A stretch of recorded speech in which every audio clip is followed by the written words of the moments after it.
오늘의 주요 뉴스입니다. 새만금 육상태양강 부지에 사용된 제강 슬래그의 유해성 논란이 국정감사에서도 도마 위에 올랐습니다. 민주당 윤준병 의원은 2차 환경오염 발생 우려가 크다고 주장했습니다. 하지만 해당 업체 관계자는 환경부의 기준을 모두 충족했다며 침출수 우려가 없다고 반박했습니다. 익산 국가식품 클러스터의 현실은 청사진과 크게 달랐습니다. 조성 후 10년이 지난 현재 입주기업과 매출, 수출액, 고용 창출 등 각종 항목마다 목표치에 크게 떨어진 초라한 성적표를 기록했습니다. 기업을 끌어들이고 식품 전문단지 경쟁력을 높일 수 있는 대안 마련이 절실해 보입니다. 익산시가 중소벤처기업부의 상권 르네상스 사업 공모 신청에 따라 발표 평가를 받았습니다. 시는 지난해 실패한 도전에서 지적된 문제점을 보완해 재도전해 연말 선정 여부가 주목됩니다. 공모 사업에 선정되면 5년간 100억 원의 투자가 가능해 영등동 일대 상권 활성화에 큰 도움이 될 전망입니다. 익산 한복문화주간이 오는 11일부터 본격적인 막을 올립니다. 퍼레이드와 렉처 콘서트, 공연 등 한복의 아름다움과 한복의 원형인 백제 역사를 접목한 프로그램이 오는 17일까지 다채롭게 펼쳐집니다.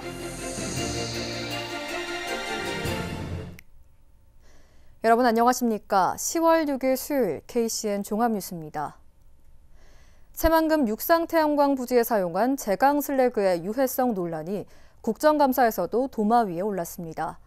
민주당 윤준병 의원은 새만금 공사 현장에서 떠온 침출수에 어류를 넣어 직접 유해성 실험을 한 뒤 2차 환경오염 발생 우려가 크다고 주장했는데요.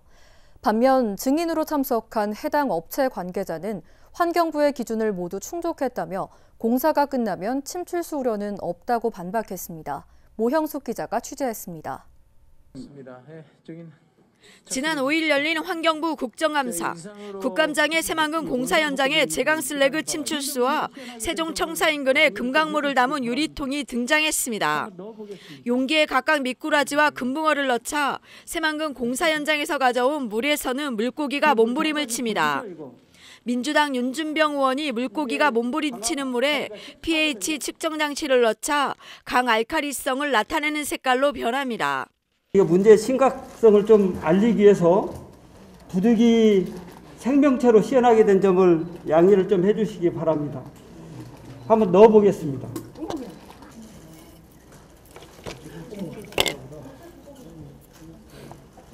제가 이게 리트머스 종입니다.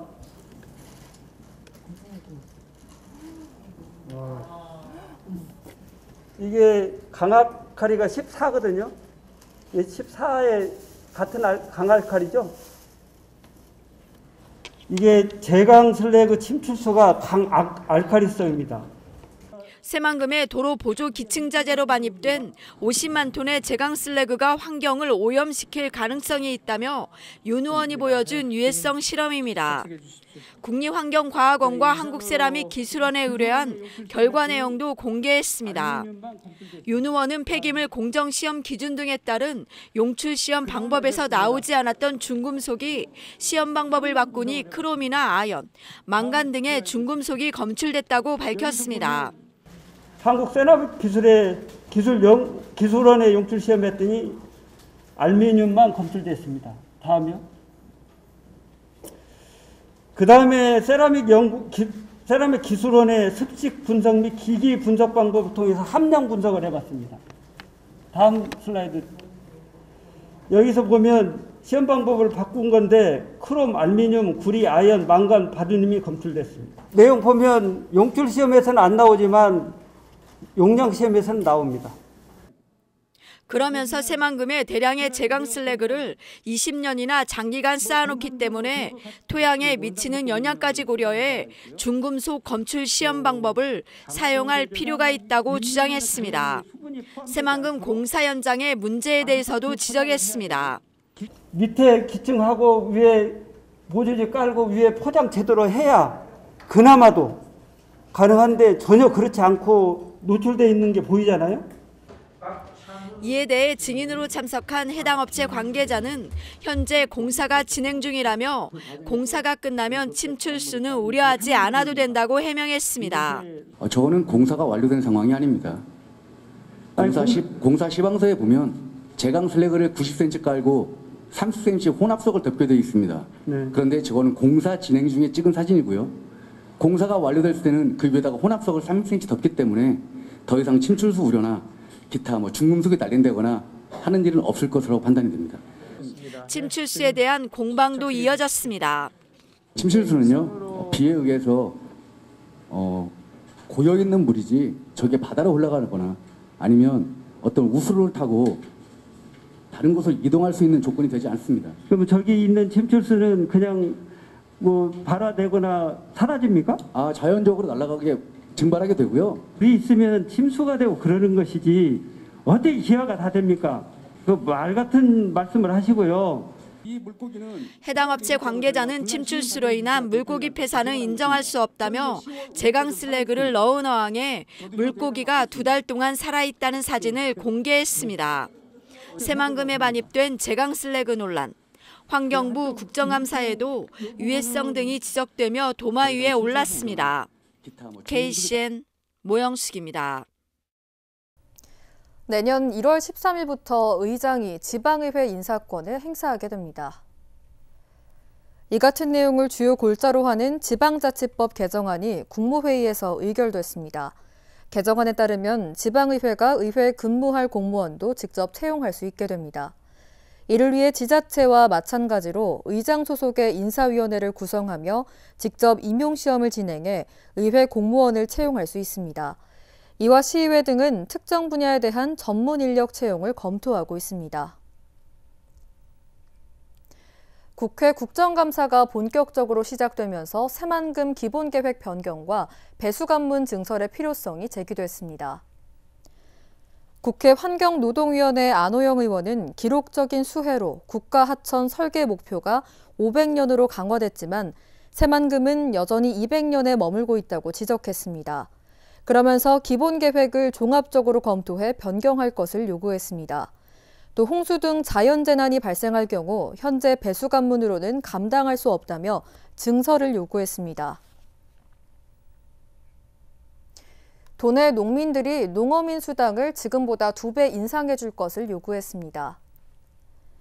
도내 농민들이 오늘 도의회 앞에서 기자회견을 갖고 현행 연간 60만 원인 농어민 수당을 120만 원으로 인상해야 한다고 촉구했습니다.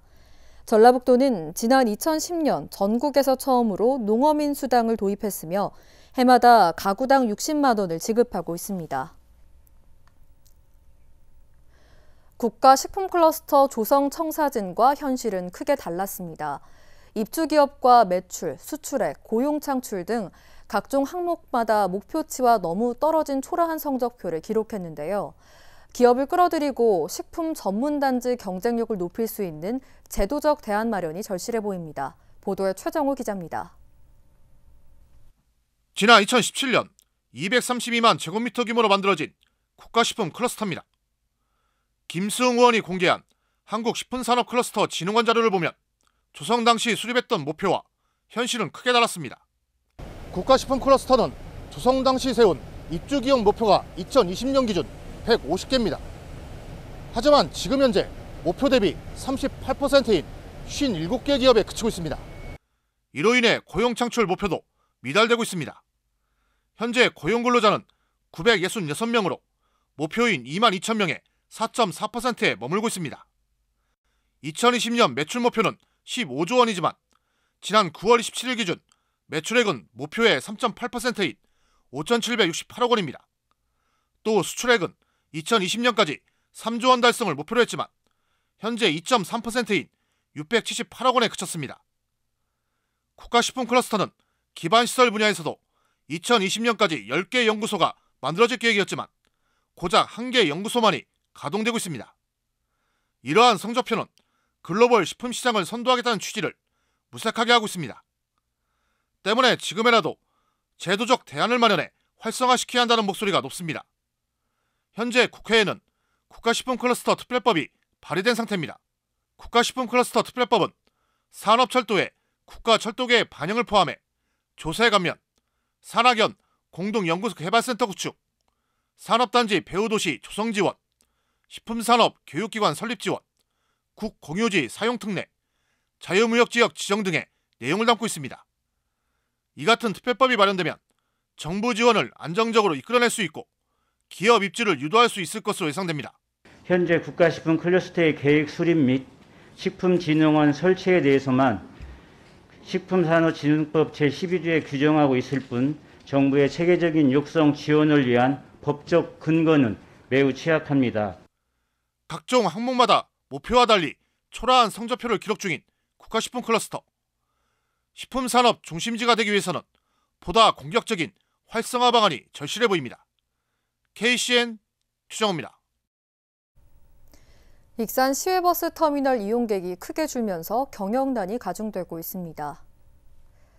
민주당 홍기원 의원이 밝힌 국토교통부 자료를 보면 올 들어 지난 7월 말 기준 익산 시외버스 터미널 이용객은 34만 12명입니다. 지난 2017년 이용객이 103만 4,852명인 것과 비교하면 5년 새 70만 명 이상이 줄어든 겁니다. 이용객이 크게 줄다 보니 매표 수수료 수입이 감소하고 입점 상가도 줄어드는 등 터미널 경영난이 가중되고 있습니다. 익산시가 신재생에너지 융복합 지원 사업에 선정돼 사업비 38억 원을 확보했습니다. 신재생에너지 융복합 지원 사업은 주택과 공공, 상업 건물의 에너지원 설치비의 80%를 지원하는 사업입니다. 이번 사업 선정으로 모두 38억 원이 투입돼 내년에 오산과 함라, 웅포 등 7개 면에 태양광 467개소, 태양열 25개소, 지열 20개소가 설치됩니다. 익산시는 설비 설치가 완료되면 한 해 2,100메가와트가 넘는 전력 생산과 온실가스 감축 효과가 기대된다고 밝혔습니다. 익산시가 지난해 고배를 마셨던 중소벤처기업부의 상권 르네상스 사업 공모 재도전에 나선 가운데 오늘 발표 평가를 진행했습니다. 공모 사업에 선정되면 5년 동안 100억 원의 투자가 가능해 영등동 일대 상권 활성화에 큰 도움이 될 전망입니다. 윤현석 기자의 보도입니다. 익산 영등동의 백제단길. 익산의 중심 상권으로 알려져 있지만 코로나19로 인해 유동인구가 줄고 빈점포가 늘어나 활기를 잃어가고 있습니다. 익산시는 백제단길뿐 아니라 영등동 일대 상권을 활성화하기 위해 중소벤처기업부의 상권 르네상스 공모에 도전했습니다. 최종 평가에서 고배를 마셨던 지난해에 이어 올해 다시 도전하는 겁니다. 시는 6일 오후 1시 정원율 익산시장과 영등동 상인대표 등이 PT 발표회장에 참석해 사업 선정의 최종 관문인 발표 평가를 진행했습니다. 사업을 주관하는 중소벤처기업부는 평가를 종합한 뒤 11월 말까지 최종 사업지를 확정해 발표할 예정입니다. 사업 대상지로 선정된다면 내년부터 2026년까지 5년간 상권 활성화 사업에 100억 원의 사업비를 투입할 수 있습니다. 익산시는 지난해 탈락 요인으로 미흡한 사업 계획과 부족한 상생 협약 수준을 꼽았습니다. 이에 따라 스마트 상권 조성과 대형마트와의 협력 방안을 공모 사업 계획에 포함해 짜임새를 높였고 상인 임대인과 맺은 상생 협약 수준을 90% 가까이 끌어올리는 등 부족한 점을 채웠습니다. 영등동의 상인들 역시 상인회가 연합한 조직을 구성해 시와 협약을 맺는 등 상권 르네상스 사업 최종 선정을 위해 노력했습니다. 영등 상인회하고 대박 상인회가 조직 구성을 함께 해가지고 시와 상생 협약을 맺었습니다. 어려움을 겪고 있는 상인들은 상권 르네상스 사업이 활성화의 계기가 되기를 기대하고 있습니다. 코로나 때문에 유동인구 감소가 있다 보니까 장사함에 있어서 상당히 어려운 부분이 있습니다. 상황적으로 힘들기 때문에 그런 부분에 좀 어려움이 있었고요. 영등동 상권을 되살리기 위한 상권 르네상스 사업. 비록 한 차례 고배를 마셨지만 부족한 점을 채운 만큼 연말에 발표될 결과에 관심이 쏠리고 있습니다. KCN 윤현석입니다. 군산의 인구가 한 달 전보다 256명이 줄어든 걸로 나타났습니다. 군산시에 따르면 지난 9월 말 인구는 26만 5,770명으로 전달보다 26만 6,026명으로 줄었습니다. 전출 이유는 직업이 142명으로 가장 많았으며 20대의 전출이 35%를 차지했습니다. 지역별로는 전북의 전출이 29%를 보였으며 경기 17%, 서울 12%가 빠져나간 걸로 조사됐습니다. 재배가 시작된 지 20년이 넘어 병해충 저항성이 약해진 신동진벼를 대체할 참동진벼가 개발됐습니다. 농촌진흥청은 전북의 쌀 생산량 64%를 차지하는 신동진벼가 최근 이상기후로 병충해 생산량이 줄면서 참동진벼를 개발했습니다. 참동진벼는 신동진벼와 유전적 조성이 96%까지 유사하고 재배 특성이 비슷한 데다 병해충 저항성에 강합니다. 농촌진흥청은 현재 증식 단계인 참동진벼를 2024년 안에 정부에 보급종 승인을 요청할 계획입니다. 익산 한복문화주간이 오는 11일부터 본격적인 막을 올립니다. 퍼레이드와 렉처 콘서트, 공연은 물론 온라인으로 즐길 수 있는 퀴즈 프로그램도 준비돼 있어 한복의 아름다움과 백제 역사를 널리 알릴 것으로 기대되고 있습니다. 하준 기자가 보도합니다. 익산 첫 한복 문화주간이 고백 한복, 백제를 입다라는 테마로 오는 11일부터 열립니다. 백제의 전통과 문화를 한복을 통해 만나볼 수 있습니다. 이번 한복 문화 주간을 저희가 익산 최초로 갖게 된 이유는 한복의 원류가 백제에서 비롯됐다는 것을 우리 익산 시민과 전 국민에게 알리고자 하는데 그 뜻이 있습니다. 한복의 역사는 백제를 통해서 이루어진 것입니다. 이번 행사는 크게 공모와 전시, 현장 공연으로 나뉩니다.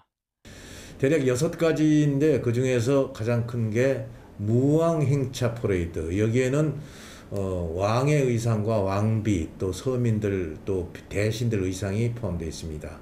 또 평민들의 일상을 볼 수 있는 여러 가지 복식도 준비되어 있고, 또 익산 시민들이 가지고 있는 한복을 고쳐서 이렇게 전시하는 그런 프로그램, 또 코로나 종식을 바라는 여러 시민들의 여러 가지 바람을 담은 그런 프로그램, 또 익산역을 중심으로 한 한복 다시 만들기 전시, 이런 것들이 이번 행사를 빛내줄 것으로 생각됩니다. 오는 10일까지 익산 문화예술의 거리 모던 갤러리에서 한복 사진 공모전에서 선정된 작품전 나의 한복 이야기를 만나볼 수 있습니다. 익산역 서부역 통로에서는 백제 특유의 문양과 소품을 활용해 현대적 감각으로 재탄생한 한복들이 전시됩니다. 16일 국립익산박물관에서는 고도 익산 백제 한복을 입다라는 주제로 한복 전문가들의 렉처 콘서트가 열립니다. 백제 시대의 복식을 만나볼 수 있는 무왕행차 퍼레이드를 미륵사지 일원에서 확인할 수 있습니다. 백호 선생의 수묵 백묘화 퍼포먼스와 생동감 크루의 청고무, 이경재 마술사의 공연도 펼쳐집니다. 17일에는 진짜 백제인을 찾아라는 이름으로 온라인 퀴즈 대회가 열립니다. 미륵사지에서는 미륵사지 한복 스타와 천년소원 탑돌이가, 특설 무대에서는 라라밴드의 공연 등이 관람객들을 맞이합니다. 이 밖에도 한복을 입고 미션을 수행하는 어서와 익산은 처음이지가 익산역과 함라 한옥마을에서 열립니다. 익산 첫 한복 문화주간, 다양한 프로그램으로 한복의 아름다움과 백제 역사를 알릴 것으로 주목됩니다. KCN 하준입니다. 코로나19의 여파로 시간여행 축제가 전면 온택트 방식으로 진행됩니다. 군산시는 방역 상황을 감안해 시간여행 축제 대면 프로그램을 취소하고 온라인 등 온택트 방식으로 축제를 운영한다고 밝혔습니다. 이에 따라 모든 공연은 온라인을 통해 실시간으로 중계되고 구 시청광장과 내항 등에서 야외 전시가 열립니다. 온택트 군산 시간여행 축제에 대한 자세한 내용은 군산 시간여행 축제 홈페이지와 페이스북, 유튜브 등에서 확인할 수 있습니다. 국내 코로나19 신규 확진자 발생이 다시 2,000명대를 기록했습니다. 중앙방역대책본부에 따르면 오늘 오전 0시 기준 국내 코로나19 신규 확진자는 2,028명이 발생했습니다. 신규 확진자의 감염 경로는 국내 발생이 2,002명, 해외 유입 26명입니다. 사망자는 12명이 늘어 2,536명을 기록했습니다. 도내 코로나19 신규 확진자가 어제부터 오늘 오전 7시까지 23명이 추가로 발생했습니다. 지역별로는 전주 8명을 비롯해 남원 5명, 익산 2명, 군산과 완주 1명 등입니다. 전라북도 감염병관리과에 따르면 도내 확진자 접촉으로 인한 감염이 줄을 잃었고 외국인 지인 모임으로 인한 확진도 발생했습니다. 도내 누적 확진자는 4,663명으로 늘었고 감염 재생산 지수는 어제 기준 0.77을 기록했습니다. 도내 음주운전 교통사고가 오히려 늘어난 걸로 나타났습니다. 한병도 의원이 공개한 경찰청 자료를 보면 지난해 도내에서 발생한 음주운전 교통사고는 619건입니다. 이로 인해 20명이 숨졌고 1,010명이 다쳤습니다. 이는 1년 전 588건보다 오히려 늘어난 겁니다. 한편 음주운전 교통사고에 대해 가중처벌을 적용하는 윤창호법은 지난 2018년 12월에 시행됐습니다. 민주노총이 오늘 익산시청 앞에서 집회를 갖고 청소근로자 퇴직금을 청소용역업체가 아닌 익산시가 지급하고 있다며 또다시 익산시 직영을 요구했습니다. 민주노총은 일부 청소근로자가 청소용역업체 3곳에서 퇴직과 재취업을 했으며 익산시는 이들에 대한 퇴직금을 전체 근무연수를 적용해 지급했다고 주장했습니다. 따라서 실질적인 사장은 익산시장이라며 청소 위탁을 중단하고 직영에 나서야 한다고 덧붙였습니다. 이에 대해 익산시는 근로기준법상 고용승계로 퇴직금 승계가 가능해 전혀 문제가 없다며 일축했습니다. 계속해서 전북권 뉴스입니다. 도내 농경지의 병해충 피해가 심각함에 따라 도의회가 대책 마련을 촉구하고 났습니다. 도의회는 김철수 도원이 발의한 벼 이삭도열병 등 병해충 피해 지역 대책 마련 촉구 건의안을 채택했습니다. 또 도내 농민들은 정부의 특별 재난지역 선포를 바라고 있습니다. 앞서 도농업기술원은 도내 벼 재배 면적 11만 4,509헥타르 중 지난달 13일 기준 3만 376헥타르의 이삭도열병이 발생했고 1,684헥타르의 벼알 마름병이 발생했다고 밝혔습니다. 또 가시무늬병이 발생한 면적은 8,234헥타르입니다. 김제 스마트팜 혁신밸리 유수지에서 멸종 위기종인 가시연꽃이 서식하고 있는 것으로 확인됐습니다. 전북환경운동연합에 따르면 멸종 위기종 2급인 가시연꽃이 옛 부용제에 서식했다 자취를 감췄지만 최근 수위가 유지되면서 다시 자라나고 있습니다. 이에 따라 환경운동연합은 가시연꽃이 종자를 퍼뜨릴 수 있도록 유수지 유입부 수로공사를 늦추고 체계적인 관리 대책을 마련하라고 촉구했습니다. 비판 기사를 쓰겠다며 지자체의 광고비를 뜯어낸 도내 인터넷 신문 기자가 검찰에 넘겨졌습니다. 전북경찰청에 따르면 공갈과 업무상 횡령 혐의로 57살 A씨를 기소하고 검찰에 송치했습니다. A씨는 지난 2018년부터 최근까지 임실군 등 지자체에 불이익이 되는 기사를 쓰겠다고 압력을 가해 광고비 명목으로 2,500여만 원을 받아낸 혐의입니다. 경찰은 기사가 보도된 시점과 광고비가 입금된 시점, 공무원과의 통화 내용 등을 분석해 A씨의 혐의가 입증된다고 판단했습니다. 지금까지 전북권 뉴스 최정우입니다. 제8대 군산시의회 마지막 행정사무감사가 다음 달 16일 시작됩니다. 군산시의회 운영위원회는 제2차 정례회를 다음 달 11일부터 12월 20일까지, 행정사무감사는 다음 달 16일부터 24일까지 9일 동안 진행하기로 결정했습니다. 앞서 시의회는 오는 13일부터 22일까지 제241회 임시회를 열고 의원 발의 6건 등 모두 36건의 안건을 다루게 됩니다. 임시회 안건으로는 노인 일자리 창출과 지역상품 우선 구매 조례, 군산 7개 기관의 산업혁신과 출연금 동의안 등을 심의합니다. 군산 회현 면민회장 수상자가 결정됐습니다.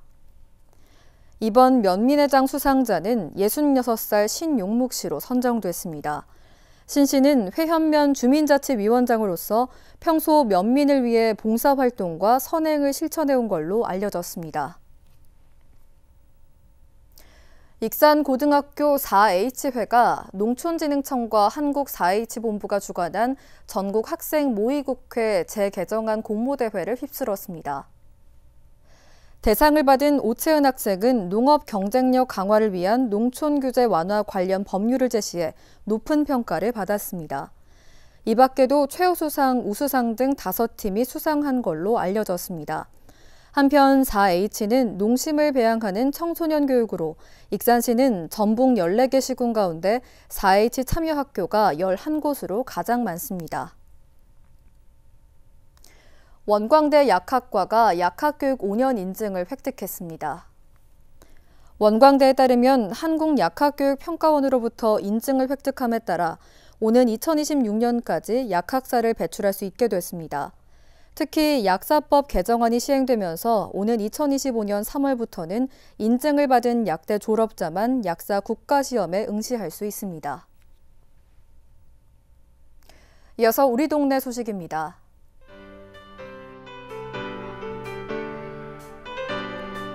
익산 중앙동 주민자치위원회가 아름다운 문화예술의 거리를 만들기 위해 유유부지에 가을꽃을 심고 주변 환경 정화 활동을 진행했습니다.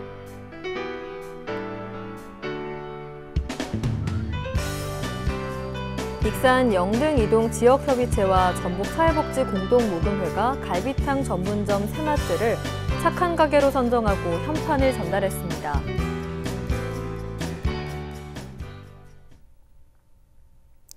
다음은 내일의 날씨입니다.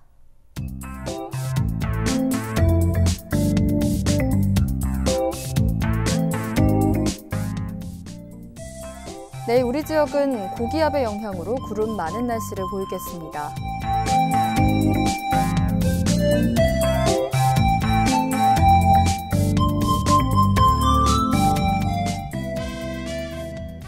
내일 도내 최저기온은 15도, 최고기온은 27도로 예상됩니다.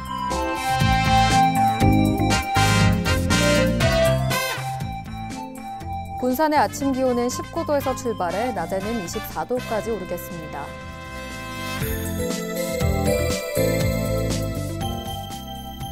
익산은 19도에서 25도의 기온 분포를 보이겠습니다.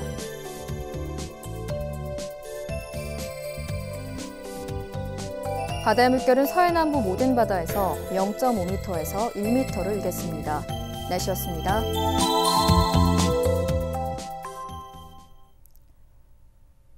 이상으로 KCN 종합뉴스를 마칩니다. 정확한 보도로 늘 함께하겠습니다.